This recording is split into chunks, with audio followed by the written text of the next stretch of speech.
அப்பொழுது பரலோகராஜ்யம் தங்கள் தீவட்டிகளை பிடித்துக்கொண்டு மணவாளனுக்கு எதிர்கொண்டு போக புறப்பட்ட 10 கன்னிகைகளுக்கு ஒப்பாயிருக்கும். அவர்களில் 5 பேர் புத்தியுள்ளவர்களும் 5 பேர் புத்தியில்லாதவர்களுமாயிருந்தார்கள். புத்தியில்லாதவர்கள் தங்கள் தீவட்டிகளை எடுத்துக்கொண்டு போனார்கள், எண்ணெயையோ கூட கொண்டு போகவில்லை. புத்தியுள்ளவர்கள் தங்கள் தீவட்டிகளோடும் கூட தங்கள் பாத்திரங்களில் எண்ணெயையும் கொண்டு போனார்கள்.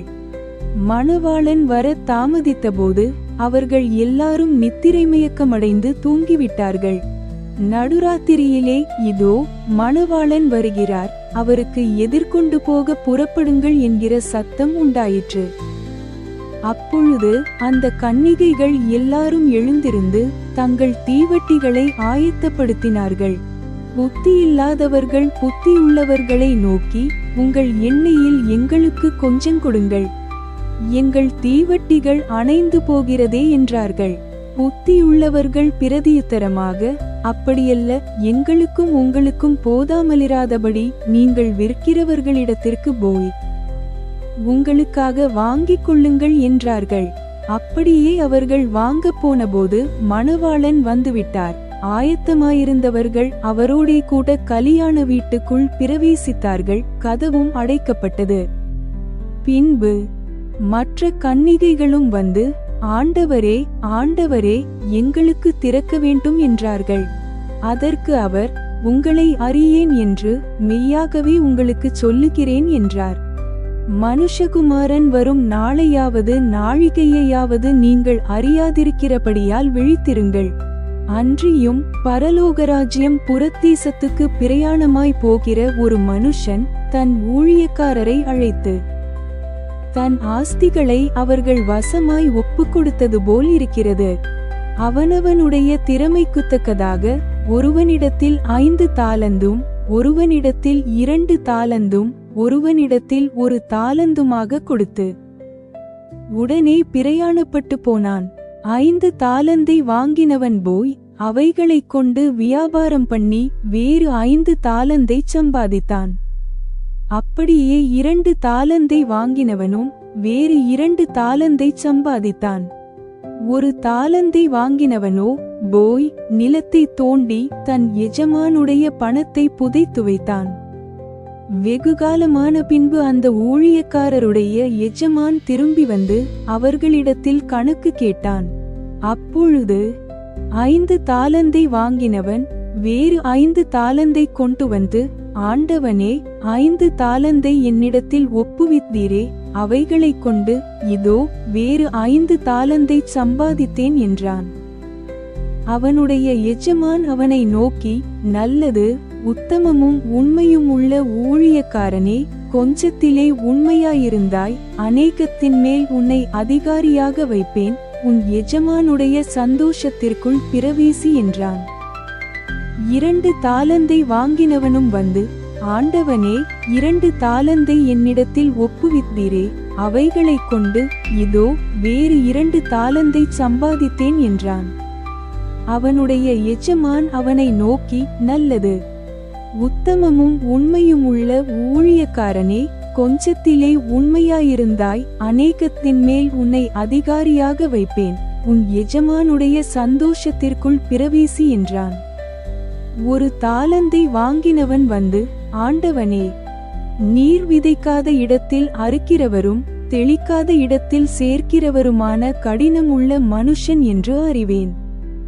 ஆகையால் நான் பயந்து போய் உமது தாலந்தை நிலத்தில் புதைத்து வைத்தேன், இதோ உம்முடையதை வாங்கிக் கொள்ளும் என்றான். அவனுடைய எஜமான் பிரதியுத்தரமாக, பொல்லாதவனும் சோம்பலுமான ஊழியக்காரனே, நான் விதைக்காத இடத்தில் அறுக்கிறவனென்றும் தெளிக்காத இடத்தில் சேர்க்கிறவனென்றும் அறிந்திருந்தாயே. அப்படியானால் நீ என் பணத்தை காசுக்காரர் வசத்தில் போட்டு வைக்க வேண்டியதாயிருந்தது. அப்பொழுது நான் வந்து என்னுடையதை வட்டியோடே வாங்கிக் கொள்ளுவேனே என்று சொல்லி அவனிடத்திலிருக்கிற தாலந்தை எடுத்து 10 தாலந்துள்ளவனுக்கு கொடுங்கள். உள்ளவனெவனோ அவனுக்கு கொடுக்கப்படும் பரிபூரணமும் அடைவான். இல்லாதவனிடத்திலிருந்து உள்ளதும் எடுத்துக்கொள்ளப்படும். பிரயோஜனமற்ற ஊழியக்காரனாகிய இவனை புறம்பான இருளிலே தள்ளிப்போடுங்கள், அங்கே அழுகையும் பட்கடிப்பும் உண்டாயிருக்கும் என்றான். அன்றியும் மனுஷகுமாரன் தமது மகிமை பொருந்தினவராய் சகல பரிசுத்த தூதரோடும் கூட வரும்போது தமது மகிமையுள்ள சிங்காசனத்தின் மேல் வீற்றிருப்பார். அப்பொழுது சகல ஜனங்களும் அவருக்கு முன்பாகச் சேர்க்கப்படுவார்கள். மேய்ப்பனானவன் செம்மறியாடுகளையும் வெள்ளாடுகளையும் வெவ்வேறாக பிரிக்கிறது போல அவர்களை அவர் பிரித்து செம்மறியாடுகளை தமது வலது பக்கத்திலும் வெள்ளாடுகளை தமது இடது பக்கத்திலும் நிறுத்துவார். அப்பொழுது ராஜா தமது வலது பக்கத்தில் நிற்பவர்களை பார்த்து, வாருங்கள், என் பிதாவினால் ஆசீர்வதிக்கப்பட்டவர்களே, உலகம் உண்டானது முதல் உங்களுக்காக ஆயத்தம் பண்ணப்பட்டிருக்கிற ராஜ்யத்தை சுதந்தரித்துக் கொள்ளுங்கள். பசியாயிருந்தேன், எனக்கு போஜனம் கொடுத்தீர்கள். தாகமாயிருந்தேன், என் தாகத்தை தீர்த்தீர்கள். அந்நியனாயிருந்தேன், என்னை சேர்த்து கொண்டீர்கள். வஸ்திரமில்லாதிருந்தேன், எனக்கு வஸ்திரம் கொடுத்தீர்கள். வியாதியாயிருந்தேன், என்னை விசாரிக்க வந்தீர்கள். காவலிலிருந்தேன், என்னை பார்க்க வந்தீர்கள் என்பார். அப்பொழுது நீதிமான்கள் அவருக்கு பிரதியுத்தரமாக, ஆண்டவரே, நாங்கள் எப்பொழுது உம்மை பசியுள்ளவராக கண்டு உமக்கு போஜனம் கொடுத்தோம்? எப்பொழுது உம்மை தாகம் உள்ளவராக கண்டு உம்முடைய தாகத்தை தீர்த்தோம்? எப்பொழுது உம்மை அந்நியராக கண்டு உம்மை சேர்த்து கொண்டோம்? எப்பொழுது உம்மை வஸ்திரமில்லாதவராக கண்டு உமக்கு வஸ்திரம் கொடுத்தோம்? எப்பொழுது உம்மை வியாதியுள்ளவராகவும் காவலிலிருக்கிறவராகவும் கண்டு உம்மிடத்தில் வந்தோம் என்பார்கள். அதற்கு ராஜா பிரதியுத்தரமாக, மிகவும் சிறியவராகிய என் சகோதரரான இவர்களில் ஒருவனுக்கு நீங்கள் எதை செய்தீர்களோ அதை எனக்கே செய்தீர்கள் என்று மெய்யாகவே உங்களுக்கு சொல்லுகிறேன் என்பார். அப்பொழுது இடது பக்கத்தில் நிற்பவர்களை பார்த்து அவர், சபிக்கப்பட்டவர்களே, என்னை விட்டு பிசாசுக்காகவும் அவன் தூதர்களுக்காகவும் ஆயத்தம் பண்ணப்பட்டிருக்கிற நித்திய அக்கினியிலே போங்கள். பசியாயிருந்தேன், நீங்கள் எனக்கு போஜனம் கொடுக்கவில்லை.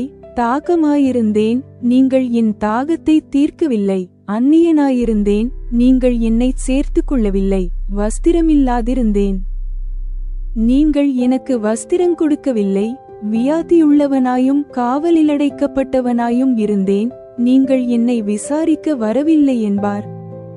அப்பொழுது அவர்களும் அவருக்கு பிரதியுத்தரமாக, ஆண்டவரே, உம்மை பசியுள்ளவராகவும் தாகமுள்ளவராகவும் அந்நியராகவும் வஸ்திரமில்லாதவராகவும் வியாதிப்பட்டவராகவும் காவலிடைக்கப்பட்டவராகவும் நாங்கள் எப்பொழுது கண்டு உமக்கு உதவி செய்யாதிருந்தோம் என்பார்கள். அப்பொழுது அவர் அவர்களுக்கு பிரதியுத்தரமாக, மிகவும் சிறியவர்களாகிய இவர்களில் ஒருவனுக்கு நீங்கள் எதை செய்யாதிருந்தீர்களோ அதை எனக்கே செய்யாதிருந்தீர்கள் என்று மெய்யாகவே உங்களுக்கு சொல்லுகிறேன் என்பார். அந்தப்படி இவர்கள் நித்திய ஆக்கினையை அடையவும் நீதிமான்களோ நித்திய ஜீவனை அடையவும் போவார்கள் என்றார்.